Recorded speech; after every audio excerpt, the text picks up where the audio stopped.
Hey, everybody. Welcome to Mastering Modern Selling. We're a little light today. There's two of us instead of the usual three of us. Tom is, busy closing deals or doing something important, but Carson and I are here. Carson, how you doing? I've never been accused of being light, Brandon, but here I am. that's that's fair enough. Um, so, Moeed just sent me a message. Oh, he is coming. You know what? Time change. We changed our clocks, and in the UK they didn't. So he's hopping on now. He said he'll be here in a few minutes. So everybody, welcome to Mastery Modern Selling. We got a few things we can talk about anyway, Carson. Right? Yeah. Um, Welcome to everybody. If you're here on one of the live streams, welcome. We'd love to have you throw in the comments who you are, where you are.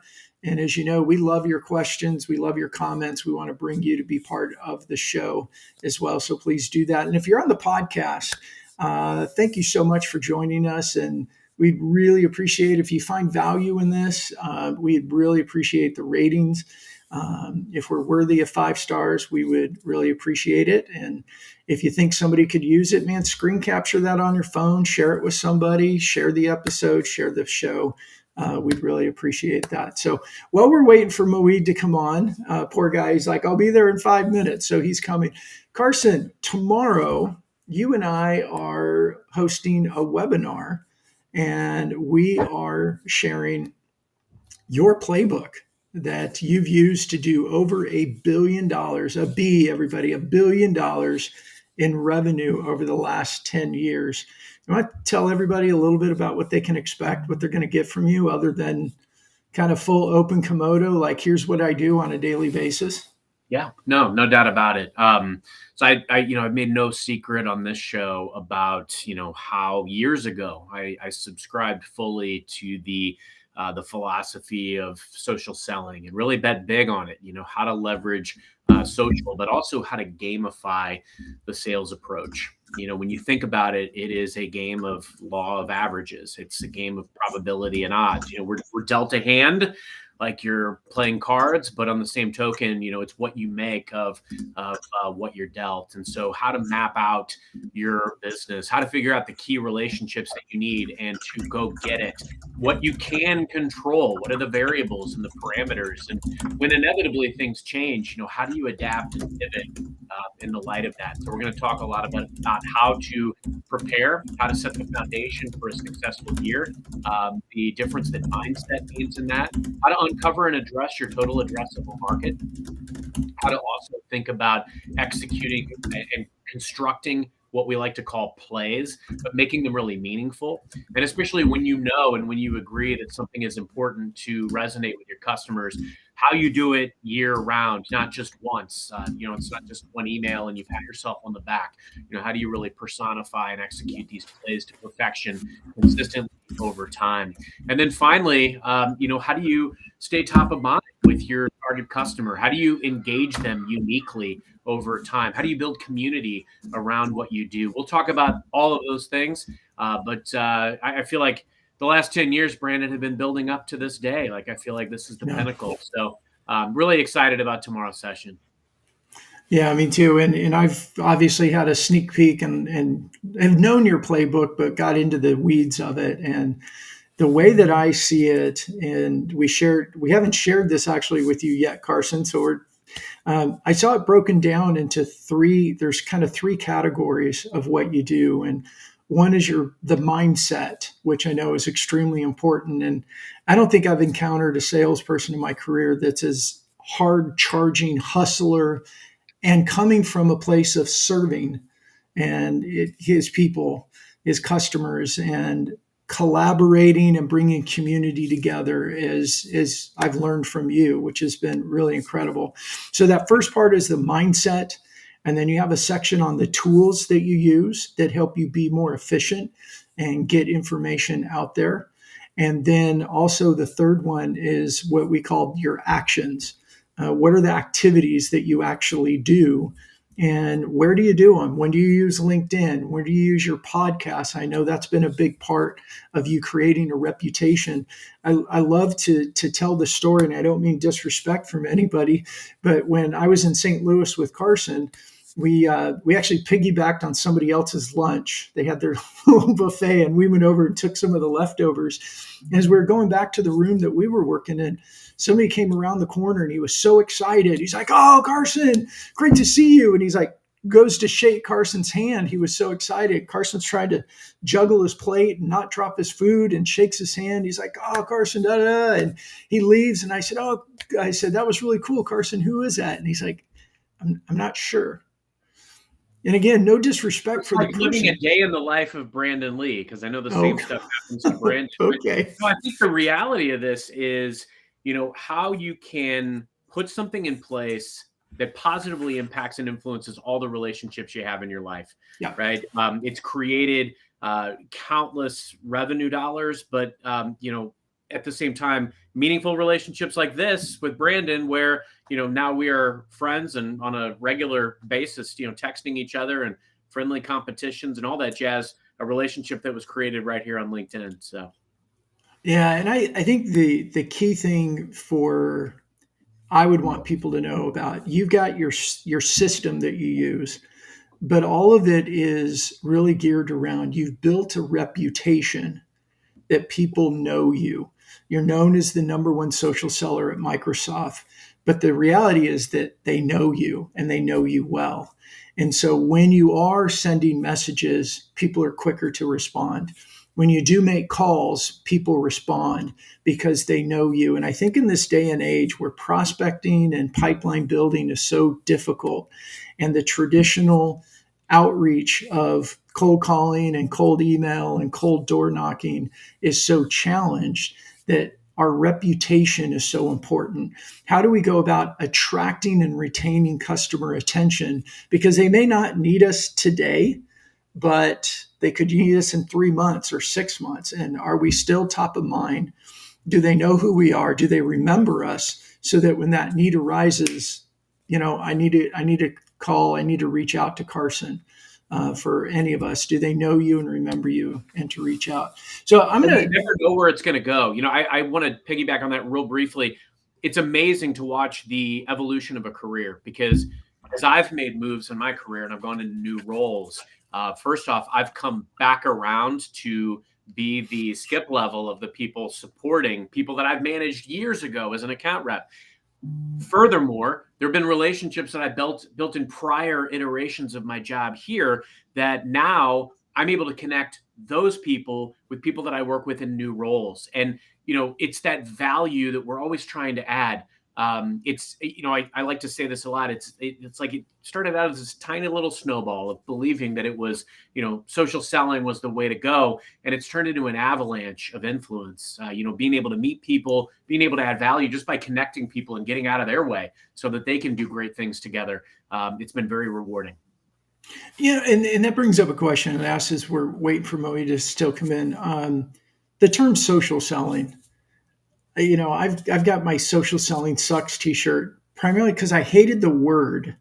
I hated the term because years ago, and we talked about this with Mike when he was on, is he called the charlatans of social selling? Like, just do these things, we'll get 3 new leads every day, and it proved to not really work or not be as fruitful as promised.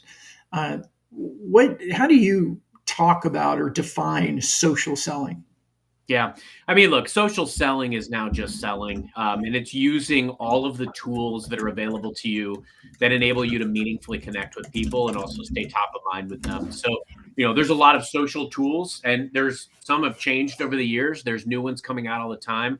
There's a lot of AI infused tools now, but I think social selling, how can you leverage some of these platforms like LinkedIn to go out, find your target audience, meaningfully connect with them by commenting, by connecting, by earning meetings as a result of your connection there, and then also building a personal brand as a salesperson, as a professional, and as a thought leader. Those types of things can be infinitely impactful to your career, and you'd be surprised. I mean, it has literally catapulted me, surprisingly, throughout my time here over the last decade.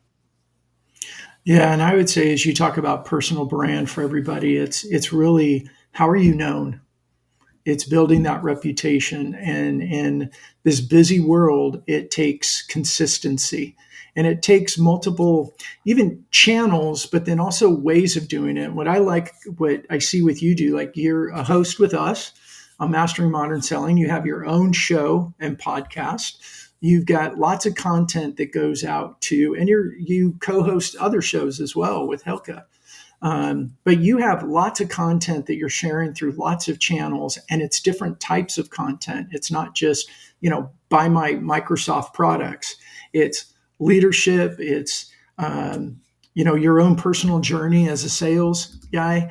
And I think that you've written a book and you use all that content in order to build that personal brand. And again, that is reputation. It's how you're known in the community. I mean, and I think the key takeaway there, Brandon, is, if you're listening right now, your story matters, right? You're Mhm. entering the sales arena, or you're a seasoned veteran like us. Your story matters. You're having experiences that by sharing them would benefit others. And even if you have a product or service, being able to talk about how you have partnered with someone and the outcomes that they've realized as a result of your partnership, obviously with Mhm. their permissions, those types of things are what ultimately land the day. I go out and I try to seek, like, we talk about webinars on the show. The best webinars that I've ever done have been the ones that spotlighted customers. People don't need to hear or see me. I'm not the pro in this. I'm here to shine a light on the story of how my customer has done something great because of something that my team worked with them on. Mhm. Ultimately, at the end of the day, that's what really matters. And again, it's that domino to fall. It's that snowball becoming the avalanche. You just need to build momentum. So start having these wins. And again, where I've really found success is by mastering the probability element of it. Right now I'm working with my team. I'm in a relatively new environment. For me, I made a move into a scale territory, and we're working together with going out on Sales Navigator, finding customer targets, reaching out to hundreds of executives at a time with a AI aided message that owns their website. And the goal is to get a meeting. That's it. Mhm. I know the value that I can bring, and I know the value my team can bring to these organizations. We want to make sure we say something that is aligned with their goals, their mission, their value statement. You do that, you earn that meeting. The rest is up to you. The tools helped you get there, but the rest is going to fall on you. Yeah. And so make sure you take that seriously. And I like what you said about that too. Is I'm looking at the comments. We have Butch Nicholson who's on here, and we have Victoria Jimenez who's on here. And Butch is seasoned. He's been selling for 40 plus years. He's informed me that I can no longer call him a baby boomer. I have to call him the wise one because they're the wise era. And then you have Victoria, who is she's in an internship in her last year of college, and she's graduating in May. Congratulations, Victoria! She's going to be a guest on our show in May, right before she graduates. And what you're saying is share your story. Share what you're learning, share what you're doing, share what you're observing. It doesn't matter if you're new to sales like Victoria, or if you're Butch, who's been seasoned and did the pounding the pavement and door knocking and all that. When we share our story, that's how people begin to resonate with us, and that's the process of building our personal brand. I want to approach Jeb's note. Jeb, thanks for joining us today. So Jeb asked, what have been the results from using AI in the prospecting messaging process? So, what's been helpful? Very, very positive. I will give you an example. So we've got a few customers, about, I'd say 30 or so, that have been completely quote unquote dark to us over the last couple of years. We've not had inroads. And, by default, when you have hundreds of customers that you manage, it's kind of challenging to get really deep with multiple executives, right? So the results have been positive, and here's why: because we infuse the AI into the human touch, right? AI can never be the end all be all when it comes to messaging. But what we're doing is going in and exporting customer names and titles from Sales Navigator. Going in, you can obviously arrive at their email address any number of ways: Zoom info, doing internet searches for what their email address nomenclature is. But then what we're doing is just combing their, their mission statement, their website, their about statement, and then putting that into the AI model and really just prompting it to write a compelling message about why we would be a unique or a compelling partner based on XYZ, and then pasting in that data. It's going to obviously give you a very long format. That's not what I want to send to my customer, but there will inevitably be a couple of sentences that I will extract out of that I throw into what I ultimately send to the customer. Now, the reason that this is successful is law of probability. I'm messaging 100 plus executives in one organization at the same time, and I'm also sending a very targeted message that is really geared toward how I and also our organization could uniquely help this organization and partner with them. And so that's why it resonates. And then doing it consistently over time. Of those 30, 20 have responded within an hour over the last 2 weeks. And these were customers that previously we had zero relationship with whatsoever. Yeah. So it's positive, but it's only positive not because of the AI. The AI is a time saver. I could do all this work. I could comb their websites. I could extract some pieces. But what it's doing is in seconds flat, extracting these key pieces that I can talk about why we care about these items. If they care about sustainability, if they care about diversity and inclusion, if they care about, different ways that we can work with them from a technology standpoint and digital skilling, I can reference that in my mail. That's why it works. Yeah, and we're going to talk about that actually next week for everybody that's listening. We're gonna talk a little bit more about this prospecting playbook and what it can look like to piggyback on the webinar tomorrow. Well, I think Moeed's here, and I believe what I'm going to say happened. Moeed, there you are, my friend. How's it going, guys? Sorry about that. That was a bit of a rush. No worries. Okay. What I think probably happened is we changed our clocks already, and I don't think you guys changed them. So maybe that was the hiccup here. No, yeah, this silly thing we do about changing times, Hey, if we're gonna do it, can't the entire world just do it on the same day? Make things a lot easier. Yeah, exactly. Well, but luckily everything was good, so that's fine. Thankfully, you were on LinkedIn, and Brandon was able to send you a mail. So I know. Man. You know what? You and I are going to connect on WhatsApp now because I was like, I don't have this cell phone. Yeah. We'll give you. I don't know why we haven't shared that. That's so weird. I know. After all this time. So yeah, we'll do that after this for sure. But I'm glad to be here. And I was listening to the discussion and looking at the questions as well. Very interesting stuff. Very interesting stuff indeed. Well, let me introduce you to everybody, and everybody. Sure. Thanks for letting Carson and I, prattle on a little bit, and we're going to deep dive more on that next week. But today, Moeed Amin, he's you have a title. You're an enterprise account executive with SEM Rush, and you're the founder of Proverbial Door. I'll slow down a little bit. And the reason I asked Moeed, he's actually been a guest on my show before, the show I had prior to this one. He is an expert in neuroscience, and he uses all of that, applies everything he knows into sales and how people make decisions. And so that's what we're going to talk about today. Moeed, welcome to the show, even if it's late. I'm so excited to have you here. Tell everybody a little bit about you and your background. Yeah, and firstly, thank you for having me on, and it's a real pleasure to speak with you and everyone who's listening in today. So my background, I've been in sales for about 20 years, held various positions all the way to senior leadership. Decided to step back from leadership and go back into sales, along with the business that I currently have, where I'm coaching and training both salespeople as well as early stage entrepreneurs, and sometimes going into Series A. And in that time, in those 20 years, I've been involved in enterprise-based selling. Some of it for low ticket items. When I say low tickets, we're talking about $20,000, all the way up to the millions. And so in that time, I have learned not just a lot about sales, but about human behavior. And it was in 2007 where I had a serendipitous moment where I realized that actually my neuroscience degree, as well as the others that I have, actually was a benefit in the sales process. And I realized that there was a massive gap in the market when it comes to this. And in fact, most salespeople have no inclination or have never been taught or even aware, at that time at least, of the importance that psychology plays in the buying process. And so what was interesting is in 2007, I then during the financial crisis was the top salesperson in that company of about 200 odd salespeople, I think, at the time. And that's just in Europe, not including Americas and other parts of the world.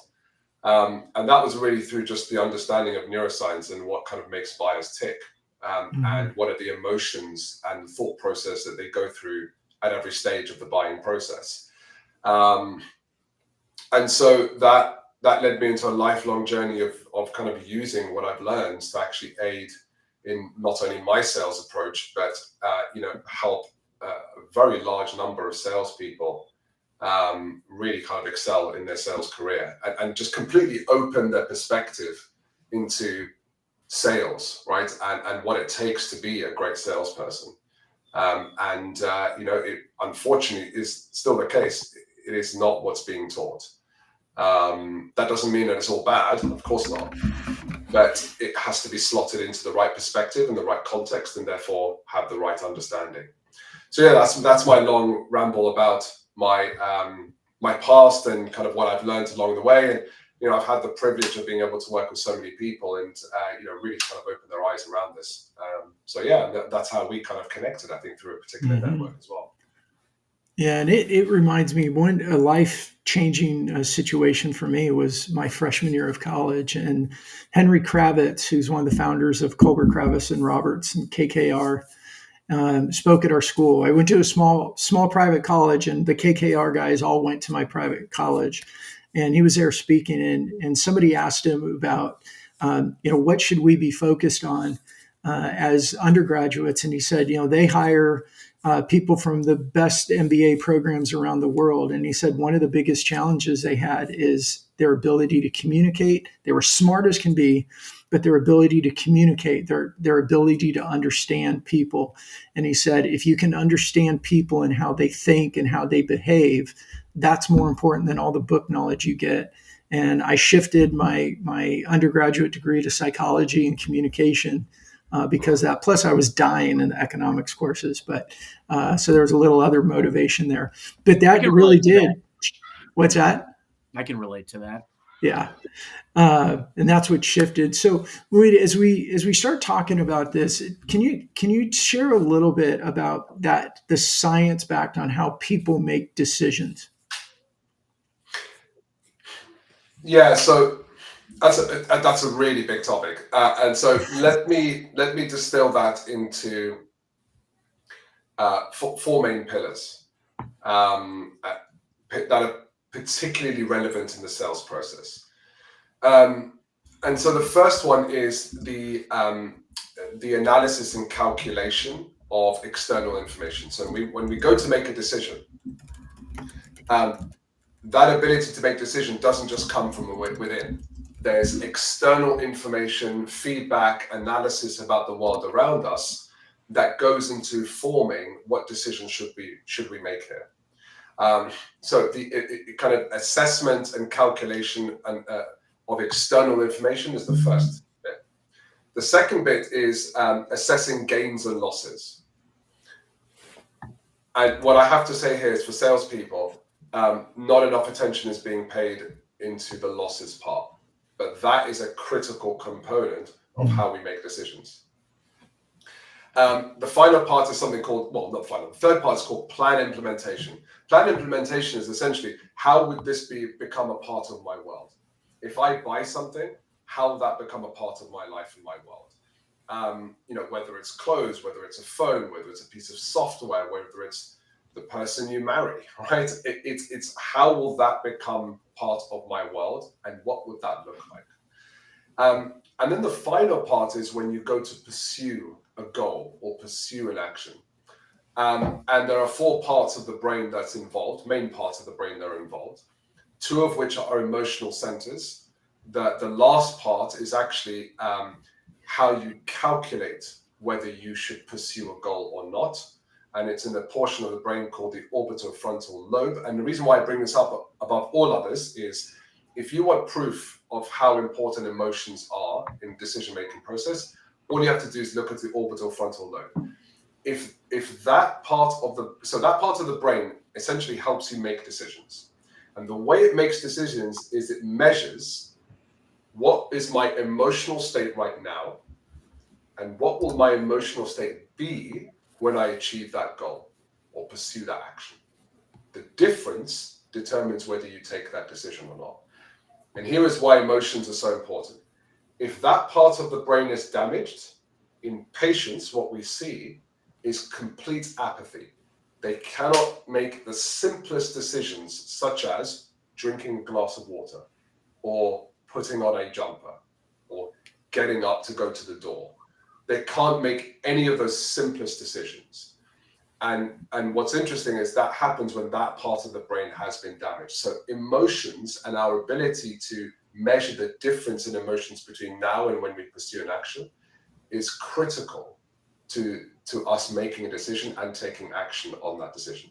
So those are the kind of 4 parts. We can go into that in more detail, into each one of those 4 if you want, but those are the 4 things. So calculating and evaluating external information, assessing gains and losses, plan implementation, and then the 4 parts of the brain that are involved in the pursuit of a goal or an action.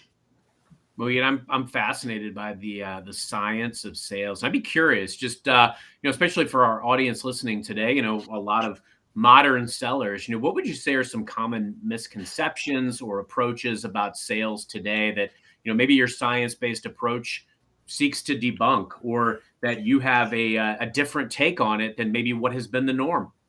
Yeah, that's a really good question, and there are actually quite a bit. There's quite a lot here. So let's start with the first one, which is, and my old mentor Matthew Dixon wrote this in his recent book, The Jolt Effect. You love Matt. I was just going to bring that up. I just made a post about him yesterday. He was on a prior show. Love that it all comes back to Challenger Sale and Jolt Effect. Yeah, well, he was an old mentor of mine, and the research I've done. So I've interviewed, how many is it now? 480. I can't remember the exact number now, but it's 480 odd B2B buyers, something like that, over the last 15 years. So the first thing is that there's a point in a decision-making process where you know the benefits, right? You know the potential value. In fact, we wouldn't be at this advanced stage in the sales process unless that has been agreed, unless we know that, right? We're just not going to waste our time anymore, especially senior people. Now, there's a point there where they need to have confirmation of that value, right? That's fine. That's understandable. But one of the other things that are often missed is what do I stand to lose from this right now? So the area of risk and risk management, and not just risk management, but surfacing the risks, having an open conversation about it, because we as salespeople shy away from risks. We think, oh, if we bring this up, then we've somehow put in their brain something that they weren't thinking about before. It's totally untrue. They're thinking about it from the very beginning. You not bringing it up means that means a few things. Number one is that you're not in sync with how they're making decisions. You're not in sync with their psychology at that stage. So there's a dissonance there. And with that dissonance comes distance.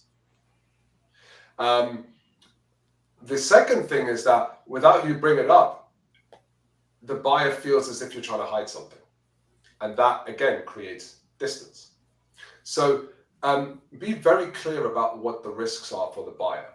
And sometimes those risks aren't just, the downsides of using us versus someone else. Sometimes the risks are things like, I don't know what to expect if we sign on the dotted line with you.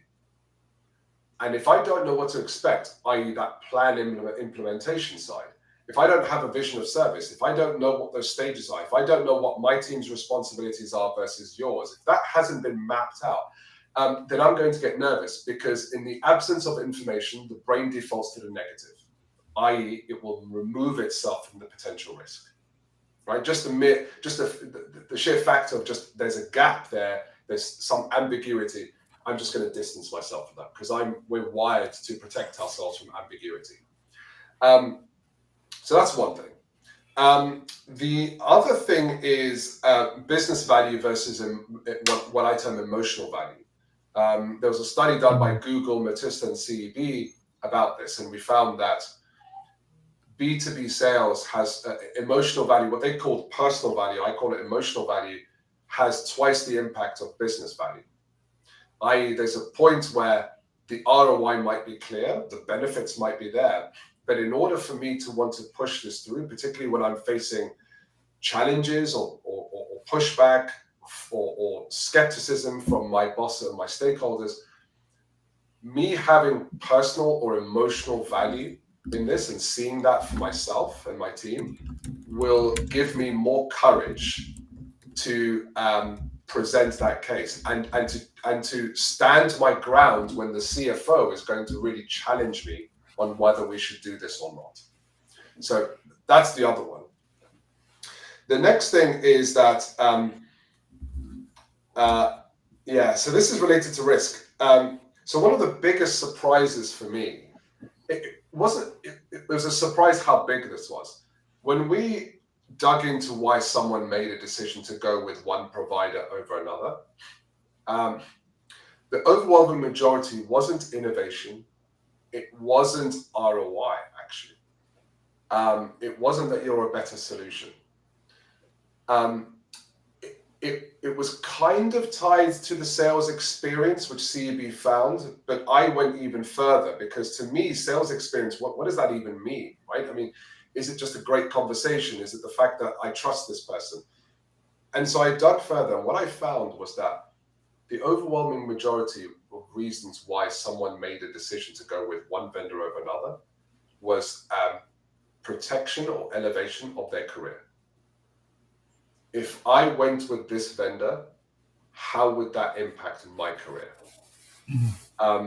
And my career might be all about stability. That's kind of what I've been brought in, or that's what the CEO is expecting of me, whatever it might be, is to steady the ship, don't take any risks, grow a little bit, right, in terms of innovation and products and the way we do things, yeah, but do it safely, right? Versus someone may be coming in here, may be brought in to shake things up, right? The company, the investors, they had enough. They brought someone in to basically say, right, we're just going to strip things out or change the way we do things in a radical way because, quite frankly, we've hit that critical mass. So whatever the decision was, it really came down to, is this person going to protect and or elevate my career, or are they going to harm my career? And I don't care how much better this vendor is or how many accolades their software has. If I feel that another software or another solution presents a safer alternative for me, then I would choose that. So that was another surprising one. So those are just a few of quite a lot of things that we uncovered. The area about emotion is something I just cannot stress enough. I cannot stress that enough. The other one is passion in your voice is a really big no-no. So we're taught that if we are passionate, and we have to sound passionate, we have to. Don't take what I'm doing here as an indicator because we're in a podcast show, very different mode of communication here. But in a sales process, if you sound overly enthusiastic and overly passionate, what was really surprising is that triggers a safety response in the buyer. It's too much emotion, right? What is this person standing to gain from this? Why is this person so excited, right? It doesn't give off a feeling of professionalism. It actually gives off a feeling of immaturity. Whereas someone who, and I'm not saying you have to be monotonous and boring, no.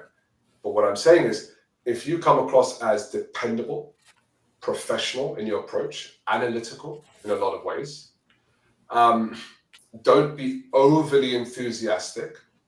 Be enthusiastic about them, but do so in a measured way. Because if you're too enthusiastic, then someone will think, "Well, hang on a second, what's going on here?" So that was another very surprising one. Professionalism over enthusiasm, right? Those are the things I would say. Yeah, so I'm hearing Matt when he was on here, and we spent a lot of time talking about the FOMO versus the FOMO, Yeah, and how yeah. much the fear of messing up dominated. All that to be said, then how does this transition as we talk about modern? How is personal brand contributing to this? Because it seems to me, and Carson and I have talked a lot about this, your reputation over time impacts whether they want to talk to you in the first place, but then also like the tone, it kind of sets the table for that conversation. And then, Anthony, I want to get to your question. We'll find the right time to bring it in for Moeed. Yeah, yeah. Personal brand. At the end of the day, so I'm not going to go into the history of commerce and sales and things like that, because that would be a 5-hour discussion, right? And that's something I do at universities or special seminars that I host. But let me give an understanding, let me give a description of where we are right now when it comes to, particularly when you're selling to senior level people. It doesn't mean that's not the case with more junior people. It's just a bit more pronounced with senior people. They don't want you to come to them with data or insights because they can get that. They don't want you to come to them with an idea because they probably have a lot of ideas. What they want you to come to them with is a solution. It's what I term this a hypothesis. But they want you to not only agree or empathize or identify an unforeseen situation, right? Or unforeseen risk, but they want you to come with some form of an answer, right? And now that answer doesn't have to be concrete. It doesn't have to be totally mapped out. It doesn't have to be exact, but it is a directional answer. And so what does that mean to your personal brand? Well, you've got to be someone that's able to deliver on that answer.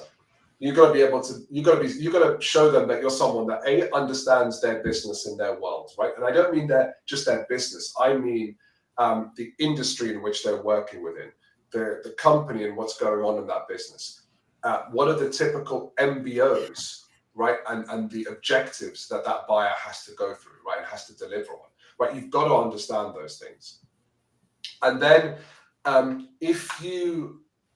when you have all that information, your personal brand is now an extension of that. It's a demonstration of that. And so if you're talking on LinkedIn about things to do with your product, yeah, it's okay. If you're talking about how great you are at sales, forget it, right? Which I still see a lot of salespeople do. But if you're talking about the updated trends, the best practices, what are you seeing that CTOs are generally doing at the moment? What are some of the pros and cons? What are some of the risks involved? What are some of the dangers involved? Currently right now, with CMOs, I think there was a study done by Gartner where they found that 59% of CMOs were actually disappointed by the results from the investments they made in data and analytics. Okay. Well, what is your idea about how some of the best CMOs are handling that situation? Right? And why is that the best idea? In other words, you're helping them learn. And learning, when you acquire information, the brain registers, it uses the same reward mechanisms for acquiring new and interesting, so that's subjective, but interesting information. It's the same reward pathways when you eat sugar. It's highly desirable. And it's highly desirable because added information was actually the very, very root of our separation from Neanderthals. And that's why one of the theories, strong theories and reasons why Homo sapiens survived. So new information is highly desirable for us. And so what information are you sharing that's of interest to your buyer and their world, not what's interesting to you or about your product? And so your personal brand is the extension of your knowledge. It's the extension of the results that you've delivered for others. This is one of the levers that you use to not only communicate, but show that you are at the same level as the buyer. one of the things that I learned in CB that was hugely valuable for me was that I was having more discussions with, so at the time I was selling to chief R&D officers. In my opinion, one of the hardest people to sell to. I spoke to more chief R&D officers in 1 week than those chief R&D officers would speak to other chief R&D officers in a year. And so within a month, within 6 months, within a year, I built up such a wealth of knowledge of what some of the best practices are out there, but also some of the dangerous practices. And just me sharing that kind of information, I realized was hugely valuable to those people that I was speaking with. They really valued those insights. And so salespeople have this inferiority complex, but actually just by the sheer volume of calls and discussions that you have, the amount of knowledge that you have is actually really valuable to those buyers. And so again, that is a part of your brand extension as well. So personal brand is important. And the reason why is because it goes back to the fact that they're doing business with you, not just your company. And if it's a complex solution, they need to know that the person they're dealing with has the professionalism, the stability, and the confidence and the experience to navigate them through that.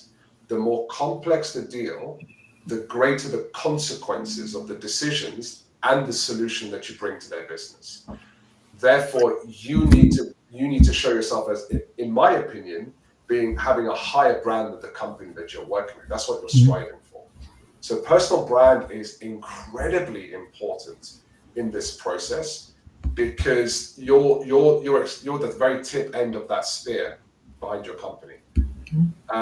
So I don't know if that answers your question. I mean, there's a lot that I can share there, but hopefully I've put some salient points there. Yeah, absolutely. Hey, Carson, I have a question for you.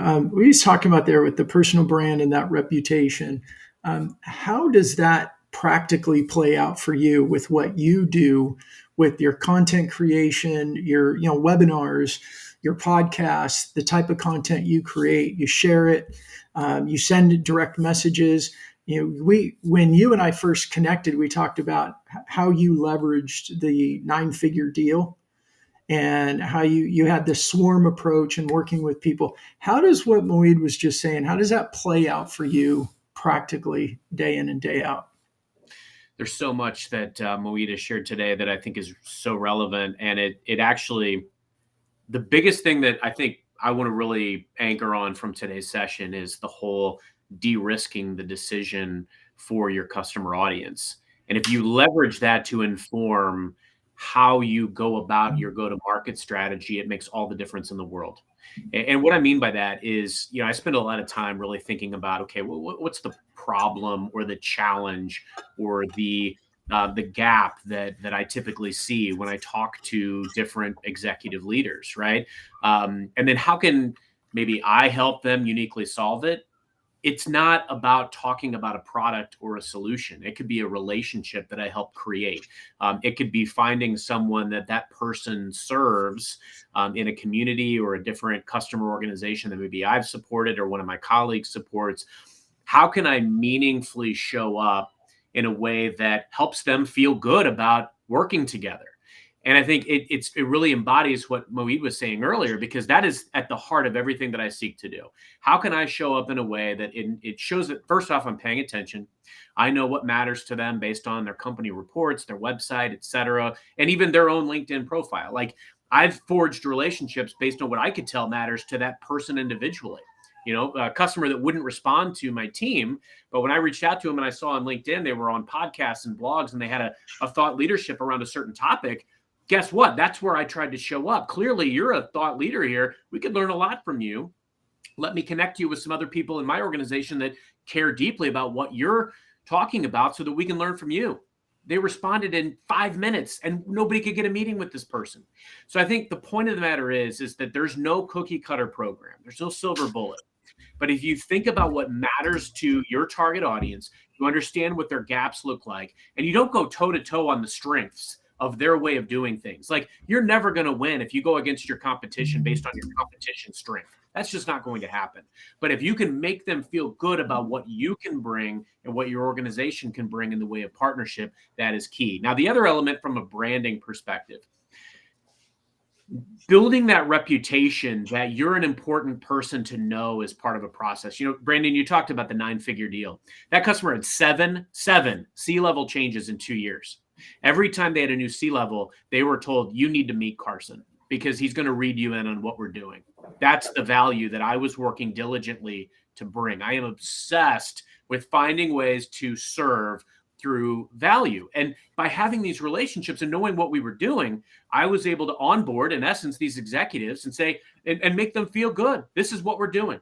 What is your unique vantage point? What's your charter? You know, obviously you came to the organization to do something important. You know, how can I make sure I'm delivering a win to you? Because at the end of the day, if you make everybody in your sphere win, guess what? You're going to win too. So whether it's passively educating the masses so that you de-risk the decision for them, you make sure that you're helping them take in information on their own terms, not being pushy. You're always available. You're responsive. You show up and you look for ways proactively to uniquely help them. You can't lose. Moeed, I want to back to you. You've got me fired up. Moeed, it's funny because I had a bunch of questions I was going to ask, and you kind of answered a lot of them in your last bit. You know, really about some of the experiences that you've had, how you've applied the neuroscience approach. But I'd be very interested to hear, how do you see things continuing to evolve? You know, especially now with, you know, the role of digital channels, LinkedIn, you know, the evolution of B2B sales prospecting, how we're using AI. How could and should a science-based approach play in modern selling and the future of sales? Just a small question. Yeah, that's a big question, but I'm like, Yeah, you guys are asking me big questions, man. I mean, feel like you got this crystal ball. Well, I want to know. Hey, we brought your big brain here for a reason. We have big questions. Right. Tap that's into very it. kind of you. That's very kind of you guys. Let's start with the first bit. Okay, so the way I'm a very visual person. So the way I envision this is, imagine there's a core. That's you. That's your knowledge, your capabilities, your application of things. And then you have another circle around you, and then maybe a third circle or a second circle around you. That's where AI and digital play. They are tools. They are channels. Think of them as the runway for you to get to a destination. But the core doesn't change. Not really, right? There might be some nuanced elements about the core that changes with time, but really that's kind of stayed true for a very, very long time. And so let me address those core first, because your question is a fantastic one, Carson, because we are going into the situation with AI. And in fact, I've created courses on that. I've done that with a good friend of mine, Fred Copestay. And so I recognize the importance. I use AI obsessively throughout the day. But people jump into AI and LinkedIn and all these nuanced techniques and approaches. But actually, there are some fundamentals that they don't have. And that's what's failing them, not the fact that they can't use AI or digital or LinkedIn in the right way. So if you don't mind, let me start from there first, because there's some really important things. First one is you're not a salesperson. You're a business person. You just happen to sell something. So let me repeat that. You're a business person who happens to be selling something. It was Warren Buffett that said that finance is the language of business. Right. So if you don't understand finance, you really can't speak the language of business. And especially when you're selling to a C-level person or even a VP for that matter. Like when I say VP, I mean a real VP, not, and I don't mean to be bad to other people, a VP of sales or something like that, where it's just a glorified senior title, but actually that person doesn't really have P&L responsibility. So I'm talking about people that have P&L responsibility, not just a budget. If you can't understand what they're going through financially and how that underpins the decisions they make, if you don't understand the difference between CapEx and OpEx, if you don't understand the difference between things like accounts receivables and things like that, then you're not going to be able to understand what's moving and shaking their business and what's driving the decisions that they're making. And so I mean, on my YouTube channel, there are, I think, something like almost 100 videos of different companies that we've analyzed their financial statements to help people understand, how do you read financial statements? What insights and inferences can you draw from that? I've seen too many salespeople just rock up and basically say, this should be important to you. But if they took just one quick look at the financial statement, you can see that that absolutely is not the case. Or even if it is important to them, they're assuming it's important because the training told them that the application of this is here. But actually, if they read their financial statement, it is important to them, but it applies in this area. This is why that's important. So that's one fundamental that I think really people need to understand. The second thing is you've got to understand the MBOs of your buyers. What I mean by MBOs is management by objectives. These are the KPIs, metrics, objectives that determines if they've done a good job.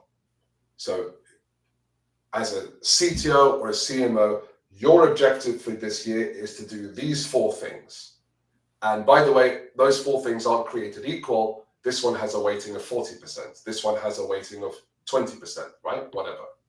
So when people talk about innovation, for example, and innovation is a part of that C-levels person's role, most of the time, it will feature no more than 10% of their MBOs. So you're playing with something that actually is the lowest value for them, right? So that's the other thing. The other thing you need to know is the industry. What is the industry they're playing in? Because those are the forces that impact what they're doing.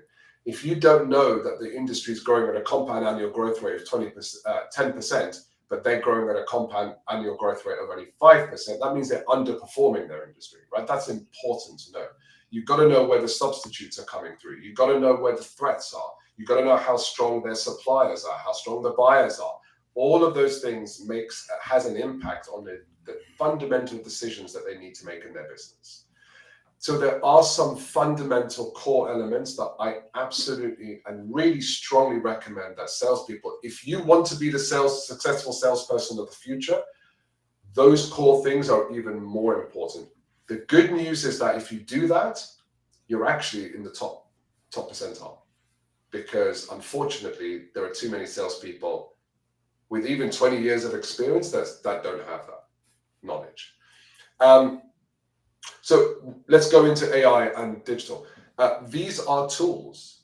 These are the extension of your core, the extension of your approach. These are the mechanisms that you use to be able to communicate for LinkedIn, for example, it's an incredible communicator. For you to have to do and develop your brand and broadcast your brand before social media, it was incredibly difficult. If you're old enough like I am, you will know how difficult that was. Incredibly hard to get a book published, and expensive. And let me tell you something, you got to know the right people, right? Mm-hmm. It was just not an area that was open for you. So social media has democratized our ability to communicate our value, which is incredible. And so LinkedIn, and let's use LinkedIn for an example. LinkedIn is the channel by which you extend that brand, that communication, the thoughts that you're sharing. But you've also got to know the room in which you're playing, right? So the paradigm of that room. You don't post in the same way on LinkedIn as you would on Facebook or Instagram, right? There is a micro culture within that social media platform, and that's the paradigm that you need to adhere to. And so LinkedIn has the same. Now, the reason why I say that is you can't treat LinkedIn in the same way that you treat cold calling or email. right? It just doesn't work because the people that are the buyers there are not there for that reason. That's not the mode of communication. They're there for something else. So you need to slot yourself in within that place, right? The future now for sales is that gone are the days where you can use your gravitas and relationship and your your personality to break down doors. Those days are gone. If you're not a tech-powered salesperson, you're going to be left behind at an astonishingly fast rate, just by the exponential curve of how technology is being taken up. And so if we look at AI does a few things that if you don't get on top of it, you're going to find yourself left behind by someone who's mediocre, who happens to know how to use AI really well. So AI. I'm that mediocre guy that's going to pass you Sorry? if you don't. I'm that mediocre guy that's going to pass you if you don't. When I say mediocre, I'm only doing that to hit the mark home. But actually, that person using AI to then become excellent, you're not mediocre anymore. You're using tools that helps you advance more than anyone else. And so there are so many things that AI can do. I mean, it's just astounding. But I'll run off a few of them. Number one is you can save a huge amount of time. You can collapse 30 hours into 30 minutes worth of research. Right? I'm just use those numbers just to kind of hit home the extent by which you can do that. You can do role playing with using AI. You can actually figure out what the type of buyer is and what the psychological processes they're going through at each stage. You can figure that out. You can figure out what a lookalike company is. You can input information about that company and basically say, given all this information and the fact that inflation has now dropped to 3.4% as it has in the UK over this period of time, this CAGR, this information about this particular company, these types of, you can put all that information and basically say, tell me what's going on. What are your theories about what's going on in this company? Now, for you to have to do that, when I showed this to my father, who ran industrial manufacturing businesses, etc., back in the 80s and 90s, he would have to hire a team in India to do that at a very large price. He looked at that and basically said, oh, wow, I wouldn't need any of those people anymore. I wouldn't need those 20, 25 people that are hired as research analysts to constantly scan the market and build theories and hypotheses of what we need to do. You don't need that. That's how powerful this is. There are so many ways that you can apply AI. Not just in my view, the basic, generate this email for me. Although that in itself can be very powerful. I have a colleague with ADHD, and he absolutely relies on Gemini and ChatGPT. It's given him such a leg up. So going forward, and by the way, it can help you, as long as you put the right inputs, it can help you build an incredibly strong hypothesis. I figured out using it, I figured out the ingredients to an ROI calculator for some of our products that far exceeds what we had before. And so it's just an incredibly intelligent tool at your fingertips that you need to know how to use. But it's changed it. I mean, to answer your question in a nutshell, it's changed the game in so many different ways. You've got to be able to know how to use those technologies, because if you don't, you're going to be left behind really, really quickly. And that can be very scary for a lot of salespeople. My advice is pick one or two things and just get better at those one or two things. You don't need to know how to use every technology stack at a maturity level 5. But pick one or two that are critical that you need to get to a 4 or 5. AI, I would say, is one of the most important ones that you need to get to a level 4 or 5 as fast as you can. I can't wait to listen back to this one, Brandon. Yeah, I was just thinking the same. The number of quotables, how important AI is, how important it is to understand the risk to your customer, how not adopting some of this technology is going to leave you behind. Sellers everywhere, this episode is gold.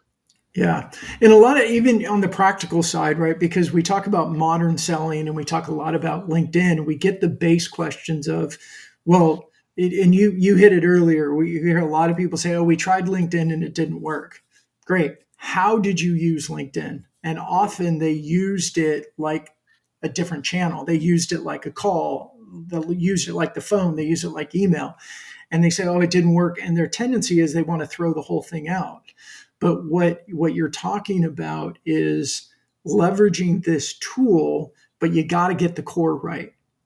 And too often the core isn't right. And we came out of an era where, and you hit on it, personality, charisma could get the door open, primarily because buyers needed information. So your charisma, everything would get the door open, then you get in the room, and then you had the opportunity to sell. Well, if that charisma is not opening the door for you, because the way the buyers are looking at it is, what do I see? And this is where personal brand for me is so important. What are you posting? What are you commenting? How are you adding to conversations? That's what gets people to stand out. That's what gets a buyer's attention. It's really the substance of what you're doing, not just where you're doing it. And LinkedIn is that 24/7, 365 platform when used properly, but you got to get that core correct.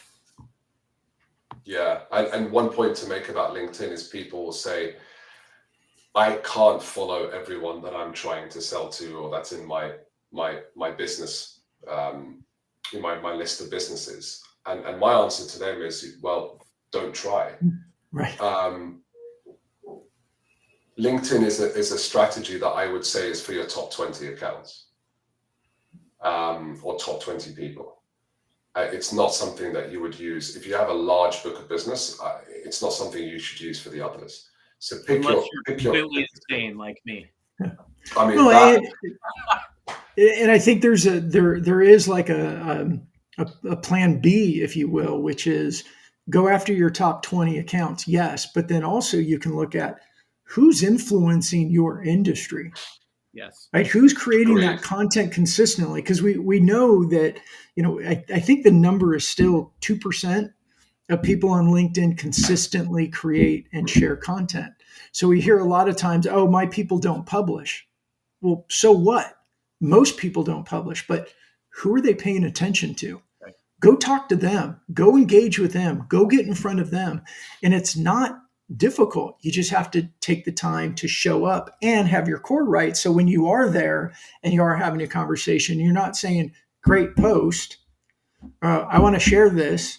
You're actually contributing and you're learning. And that's where that, I think, getting back to the core. And then some of those specific tactics make a lot of sense and they add value. Absolutely agree. Absolutely agree. I mean, it's a slower burn, but it has a higher impact, in my opinion. Yeah. And so you've got to know how to use it. Yeah. Yeah. We're pushing time. So Moeed, will you come back? Number one, because I think we want to keep going on this. So we'll get you scheduled sometime in the future to come back. For sure. And I kept saying we were going to answer questions. So let's put a couple of them up just so we don't short sheet the audience here. I like Victoria's most recent question. Let's start there and then we can work backwards, Nor. So Moeed, I think you can read it there, but what would you say is the best way to know whether you're at a 4 or 5 with how quickly AI is adapting and evolving? So I initially read that question as, what's the best way to know whether I'm at a 4 or 5? Okay, so with how quickly AI is adapting and evolving. All right, okay. So the 4 or 5 is not your proficiency in knowledge of AI. It's your proficiency in using AI for your sales process. So sometimes AI will adapt in specific ways that just isn't really relevant to your sales process. So think of it, don't get too scared by how AI is evolving rapidly. It's going to evolve very fast. And most of that involvement is it's becoming more intelligent, right? But of course, there are other things that are involved, such as Leonardo.ai, et cetera, where it's involved in images and videos and things like that. So how would you know you're at 4 or 5? Well, the good news is that I have a map for that on what's a 1 versus a 5. The way I would, without being too if you don't need to be too scientific about what's a 4 versus a 5, what I would ask yourself is, firstly, do I understand the fundamental things? Do I use it to understand the fundamental things I need to about the business that I'm trying to sell our solution to? So do I use it for my research purposes, for example? Do I use it to help me analyze the transcripts from this company's recent financial webinar, financial statement? Do I use it to, here's another example. Do I use it to basically say, input details about what my product is, what my solution is? Have I asked it to tell me what are the pros and cons from the buyer's perspective about my product? What questions would they be asking about a solution like mine? Why would they decide to go to someone else? Like, what would be the overriding reason for them to do so? What are they skeptical about a solution like ours? Why would they be? Right? So just understand. Don't think about getting to level 4 and 5. I know I talked about level 4 and 5, but let me just make it really easy for you. Number one is, how is my solution perceived amongst buyers from the buyer's perspective? So ask the AI to act like a CTO or CMO or whatever it is. I'm presenting this solution to you. Tell me all the reasons why you would love it, all the reasons why all the things about it you'd be neutral, and what are the things that you'd be highly skeptical about or be very, very wary of, and why? That's the first thing that you can ask it, right? And really try to understand, because these are things that your buyers are not going to necessarily tell you, but they're absolutely thinking is what's driving their decision. That's the first thing. Second thing is, you can help it to conduct role plays. So if you have a very important sales conversation coming up, right, and it's a large deal for you, you can run the role play. You can ask it to play the role of the buyer and say, I'm gonna inject some statements here to you. I want you to respond as if you are the buyer, right? And obviously, the more information you give about the buyer, the more realistic that AI is going to be able to respond to in that role play. So that's another example. So use it in the form of research, buyer understanding, in the moment sales coaching, right, and testing of theories, right? Use it to that effect, or for example, you're gonna send out an email, or you want to send out an email about something. Ask the AI to suggest the email for you, right, and describe what it is that you want to do with that email. Just think of it as your personal Albert Einstein. In fact, even smarter than that, way smarter than that, but next to you. We've all been there where we said, you know what, gosh, I wish I could ask someone how would I do something like this? Well, you do have someone. That's the beauty. Now, it may not be 100% accurate, of course not, but it's way better than if you try to figure it out yourself, and it will take days. And way faster. Yeah. Way faster. I mean, it literally collapses time. And so the way I would get to level 4 and 5 is those three things: research, buyer understanding, and sales applications, right? So role plays, scenario planning, structuring of emails, even structuring of proposals sometimes, right? And so that's how I would start to use it and get familiar with it as quickly as possible. Well, Anthony, I am going to ask Moeed to come into the comments and respond to your question there. We're way over time, but Moeed, I'm sure will be willing to go in and answer that question for you later. I can answer that question really quickly now, very quickly, which is distrust creates distance. So the further you are between you and the buyer feels how far you are from them, then it doesn't really matter whether it's distrust. It can be multiple other things, but what you're trying to do is create that mental and emotional connection, right? So distrust is one way of creating distance, but distance is something that's the enemy. That's where ghosting happens and things like that. Yeah. If you're keeping a tally at home, which I know you are, this just became the longest episode yet. So, and chock full of goodies. Like I said, I can't wait to go back and mine the video and transcript for some quotables. Well, and Nor just messaged us that we have our most live views from X and YouTube ever. So there we go. Well, Moeed, I would imagine there's going to be a lot of people that want to reach out and connect with you.